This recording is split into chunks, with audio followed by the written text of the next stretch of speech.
Today's episode, I'm going to talk about how small podcasts can create clients, opportunities, and revenue. And this is coming out of a place of a statement I commonly hear when I work with clients and talk to other podcasters and business owners. Is they want to start a podcast? Is my podcast cannot make money until I have thousands of listeners. My podcast cannot make money until I have thousands of listeners. And at the end of this episode, I want you to move from that statement to a place of a focused podcast can create revenue before it creates a large audience. Okay. So a podcast with 200 of the right listeners can be more valuable than a podcast with 20,000 people who will never buy, refer, collaborate, or take action.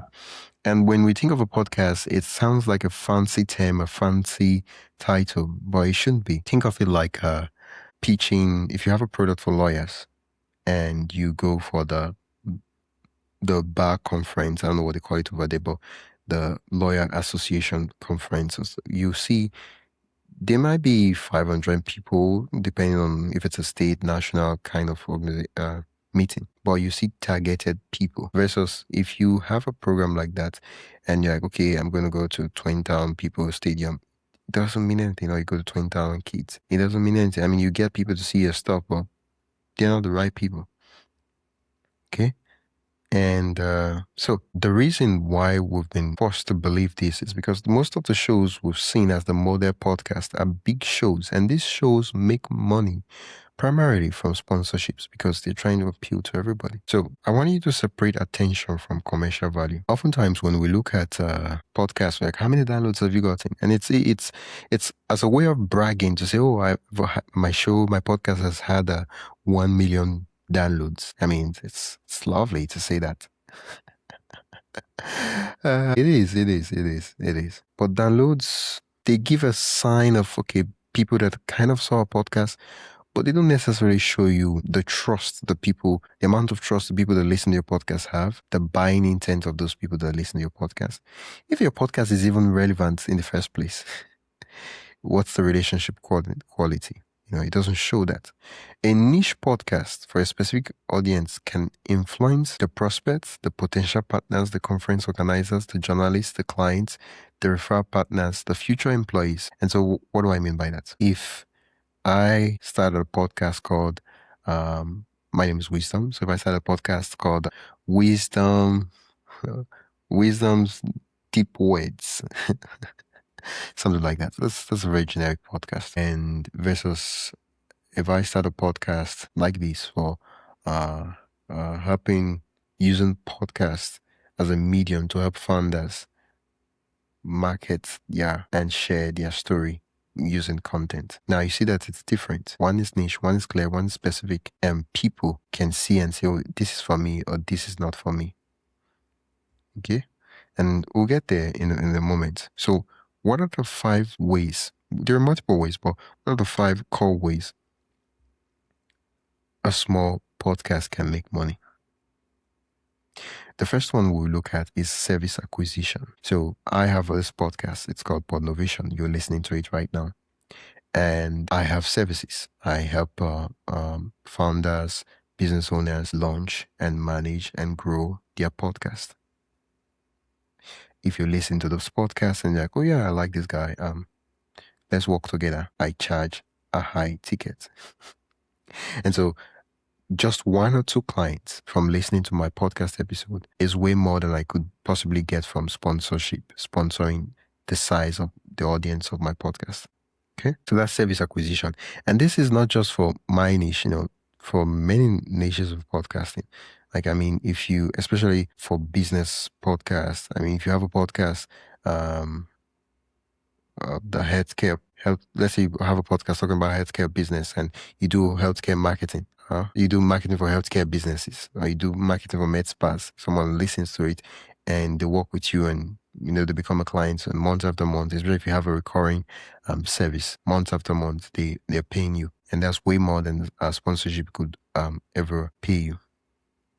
The second thing a podcast does for a small podcast is authority building. The podcast gives prospects a library of evidence before a sales conversation. And this is authority building for sales. So people would listen to your podcast even way long before they buy. They hear your voice. And there's a statistics that people need about 7 hours of content. The numbers is always changing, but they need a certain amount of content to trust and work with you. And with a podcast, that makes it way easier. They listen and they build, and then you build that authority and that trust, and then they work with you. Okay.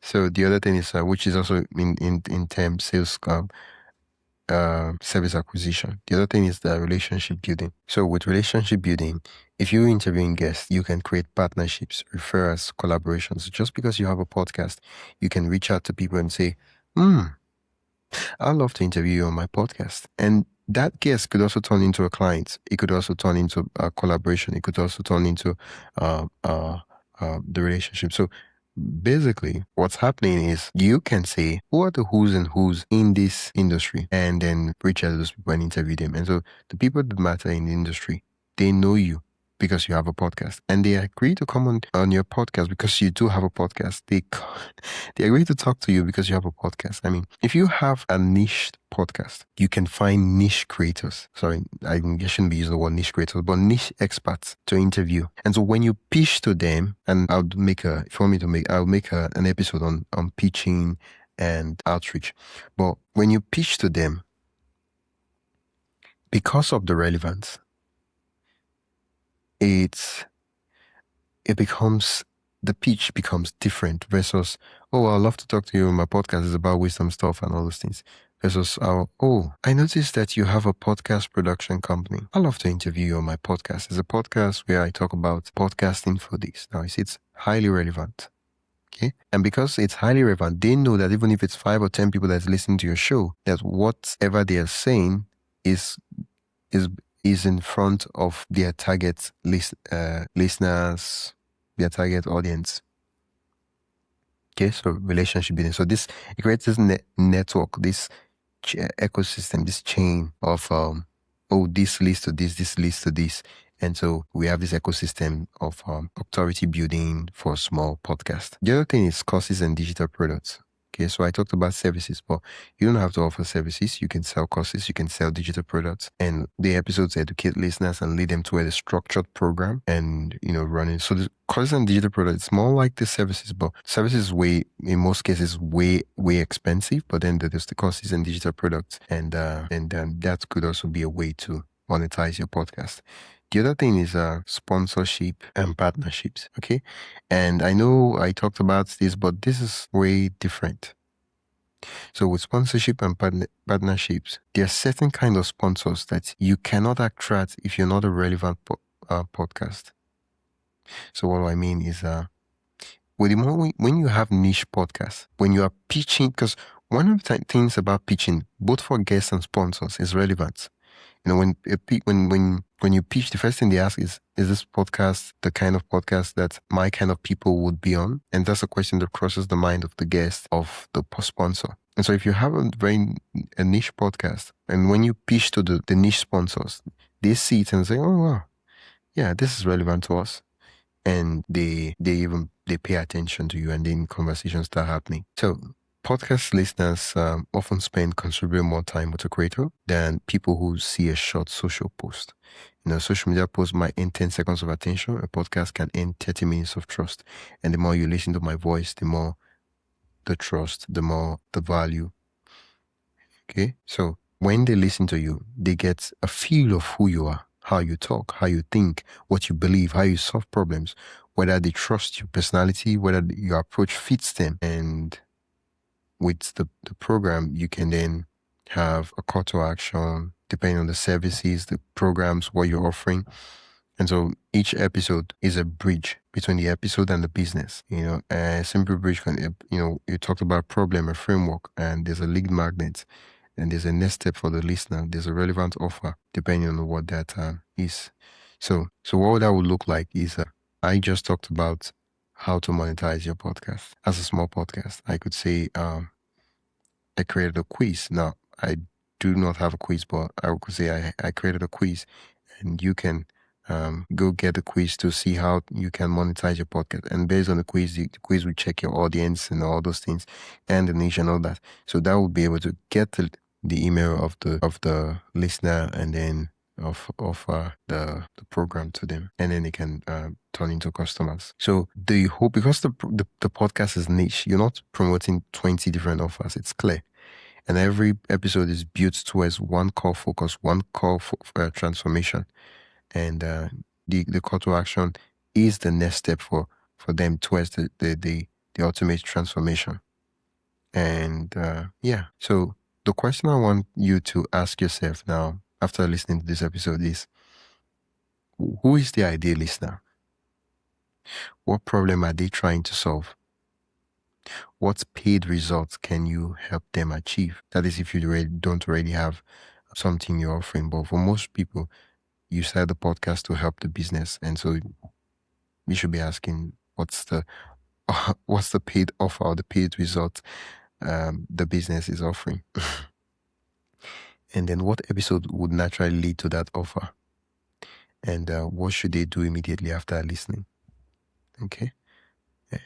So do not wait for thousands of downloads before connecting your podcast to your business. Build the connection from the first episode, and when you hear business connecting to the business, I don't want to start selling people. No, you're not trying to sell. Your podcast has a clear transformation that in 6 months, people listen to my podcast. This is it. And the thing the business is doing is the transformation. It's like the well-packaged service, offer, course, whatever it is that you're offering, transformation. It's paid, but it is the transformation. And so listeners can pay for that transformation. So you're helping them because they're listening to the podcast because, let's say, a marriage podcast. And listen to that podcast because they want a better marriage. They want to be a better husband, a better wife. Okay. A podcast for parents, they're listening because they want to be a better dad, a better mom, depending on what your podcast is about. They're listening because, and so if you have an offer that helps them, and then the offer, it's paid for a reason because it saves them time. They don't have to listen to your podcast for 6 months before they can get the result. They can join a cohort and get a foundation, This is so yeah. So don't think of it as this is packaged in the way that I'm helping, because everybody that is listening to my podcast wants that transformation because my podcast is clear, it's clearly structured, and it's not all over the place. Yeah. Yeah. And if you have a podcast, but you're not exactly sure what your podcast is trying to do, and you're like, oh, I really need to restructure, realign everything so my podcast is clear, you can click on the link in the description to book a call to see how we can work together. Yeah, I'll see you in the next episode.